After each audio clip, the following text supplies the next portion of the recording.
Friends, मीनाज किचनमध्ये तुमचं खूप खूप स्वागत आहे।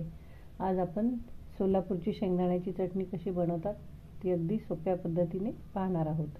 त्यासाठी सगळ्यात आधी 1 चमचा तेल टाकलेलं आहे, त्यामध्ये चमचाभर जिरे टाकायचे। छान तडतडल्यानंतर थोड्याशा लसूणच्या पाकळ्या सोलून घेऊन परतून घ्यायच्या आहेत।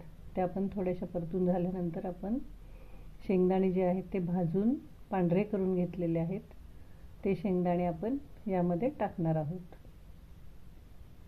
शेंगदाणे आपण भाजलेलेच आहेत, परंतु छान कुरकुरीत होण्यासाठी अजून एकदा तेलात थोडेसे परतून घ्यायचे आहेत, म्हणजे शेंगदाण्याची चटणी आपली खूप छान होते आणि थोडंसं तेलही सुटतं त्याला।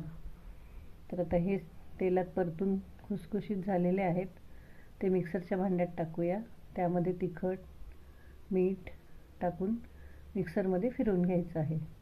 तेलात परतवल्यामुळे अगदी छान टेस्ट येते त्याला आणि अगदी छानशी चटणी आपली तयार झालेली आहे। तर अशाच वेगवेगळ्या आणि छान छान रेसिपीसाठी तुम्ही माझ्या चॅनलला सबस्क्राइब, लाईक आणि